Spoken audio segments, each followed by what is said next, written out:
Assalamu alaikum warahmatullahi wabarakatuh. Naitwa Dr. Baya Hassan Kisiwa. Leo ningependa kuongea kuhusu vyakula ambavyo mama mjamzito akivila vinasaidia maendeleo mazuri ya mtoto wake tumboni kwenye ubongo wake, pamoja na pia inaweza kumsaidia akaja kuwa na akili na ufahamu mzuri. Katika vyakula hivi, vyakula viko vya aina mbalimbali na mama mjamzito anashauriwa kula makundi mchanganyiko tofauti ya vyakula, lakini hasa kwa lengo la kuweza kupata afya nzuri ya ubongo na akili. Kwanza kabisa ale vyakula vyenye mafuta ambao ndani yake kuna omega 3 fatty acids tunaziita. Vyakula hivi vyenye omega 3 fatty acids ni muhimu kwenye kutengeneza seli za ubongo na kuzisaidia kuweza kufanya kazi zake vizuri. Vyakula hivi tunavipata kama vile kutoka kwenye samaki pamoja na dagaa, vile vile pia katika mbegu mbalimbali kama vile chia, korosho, karanga, na pia vile vile unaweza kupata kutoka katika mayai. Aina nyingine ya vyakula ambavyo vinaweza vikasaidia kufanyika kwa ubongo katika hali yake nzuri ni vyakula vyenye vitamin B9.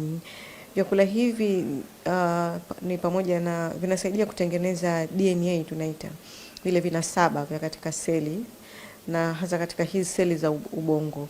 Na hii vitamin B9 tunaweza tukaipata kutoka kwenye mboga za majani kama vile spinach, michicha, kwenye mimea jamii ya mikunde, mbaazi, njegere hizi, kunde, pamoja na matunda kama vile machungwa na jamii zake, na pia vile vile katika nafaka.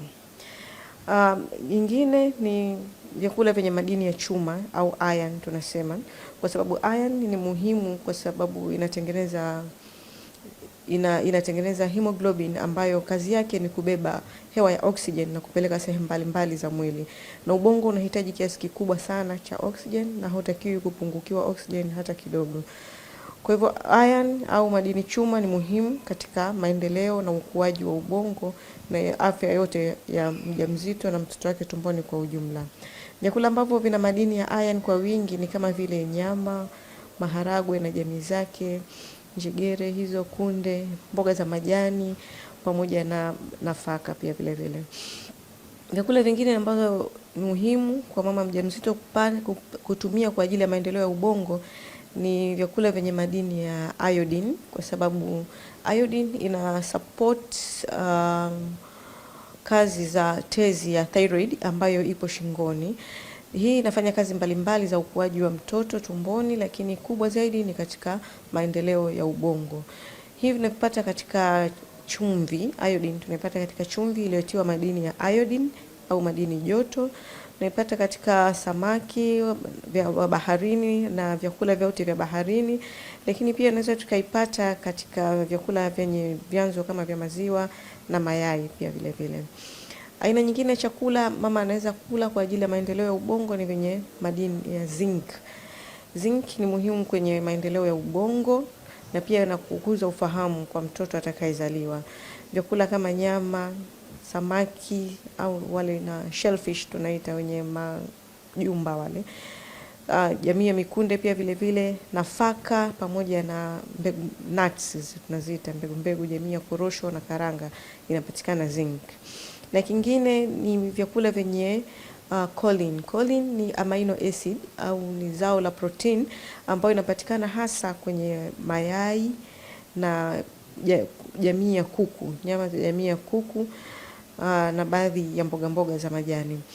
Choline kazi yake kubwa ni kuwezesha ufanyaji kazi wa mfumo wa fahamu wa ubongo, yani mfumo wa fahamu ambayo ni ubongo, na katika kutengeneza ubongo na kuwezesha kufanya kazi vizuri. Lakini pia mama anatakiwa apate vitamin D. Vitamin D ambayo pia inasaidia kuendeleza ubongo ufanyikaji wake, na chanzo kikubwa ni mwanga wa jua ule. Mama anatakiwa apate mwanga wa jua, ngozi ipate mwanga wa jua direct, sio kupitia nguo. Na pia vile vile apate vyakula kutoka katika maziwa na jamii ya maziwa, apate kutoka kwenye samaki, kwenye mayai na baadhi ya nafaka ambazo zimetiliwa vitamin D. Muhimu, wanawake wengi unakuta wajawazito, basi muda mwingi anaweza asiutumie kupata jua. Anaweza siku yake nzima hajapata jua hata kidogo, ujauzito wote akapitia hapati mwanga wa jua na kukumbana na changamoto ya upungufu wa madini ya vitamin D. Kwa hiyo ni muhimu. Chakula kinahitajika, lakini mwanga wa jua una nafasi yake katika kutengeneza vitamin D mwilini. Na vingine anatakiwa apate vitu tunaita antioxidants, yani hizi ni vitamins ambayo kazi yake ni kuondosha sumu mwilini au kusaidia kuondosha zile taka tunasema, au seli ambazo hazina kazi mwilini. Hizi zikiwemo pia ni vitamin C na vitamin E. Hizi pia zinalinda ubongo na usipate madhara, tunaita oxidative stress, kutokana na kazi mbalimbali za mwilini, taka zinazozalishwa mwilini. Kwa hiyo ni muhimu. Na vyakula ambavyo tunapata hizi sana sana tunapata kutoka katika matunda ya aina mbalimbali. Ndio tunaweza tukapata vitamin C na hizi E, ikiwemo machungwa na jamii zake. Si vyakula tu peke yake ndio vitafanya mtoto awe na ubongo ulioendelea vizuri na kuweza kupata kuwa na akili na ufahamu mzuri, lakini kuna vitu vingi mbalimbali vinaweza vikachangia maendeleo ya ubongo wa mtoto, na pia ambavyo vinaweza vikaathiri hata uelewa wake hapo baadaye. Kuna vitu ambavyo kama vyakula tunaweza tukasema mazingira ambayo tunaweza tukayamodify sisi wenyewe, lakini kuna vitu vile ambavyo hatuwezi kumodify, kama vile mazingira ambayo mama anayo, tunasema factors zile za mama.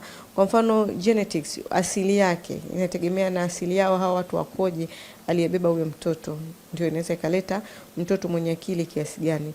Lakini pia vile vile kuna maradhi, kama mama ana maradhi let's say ya thyroid, ile ya tezi iliyopo shingoni, ile inaweza ikaathiri akili ya mtoto ambaye atakuja atazaliwa.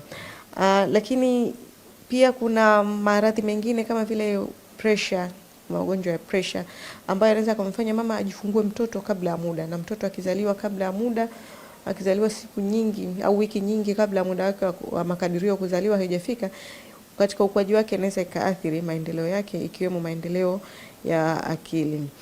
Lakini pia vile vile mazingira ya stress, misongo ya mawazo yanaweza kaathiri maendeleo ya ubongo wa mtoto anapokuwa tumboni kwa mama yake.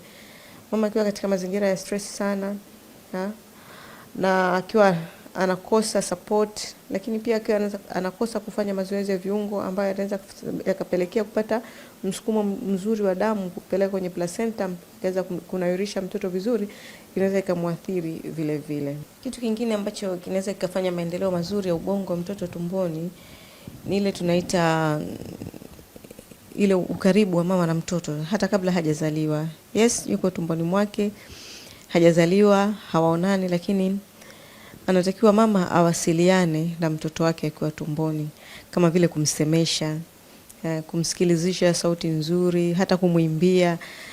Pia inasaidia kumfanya maendeleo na ukuaji wa ubongo wake ukaanza mapema na uko vizuri zaidi. Jambo lingine ni msongo wa mawazo kwa mama. Mama mwenye msongo wa mawazo ataweza akazaa mtoto ambaye kidogo anaweza ameathirika katika maendeleo ya ubongo wake kuliko yule ambaye yupo katika mazingira ambayo hayampi msongo wa mawazo. Mama wajawazito wajitahidi kutumia vitoweo hivyo vya samaki kama salmon, dagaa na samaki wa baharini, ambapo watapata hizo DHA au omega 3 fatty acids kwa wingi, ambazo zitasaidia kwenye maendeleo ya ubongo ya mtoto wao akiwa tumboni, na pia itafanya kwamba aje kuwa na akili nzuri hapo baadaye. Hii ni An-Nisaa TV.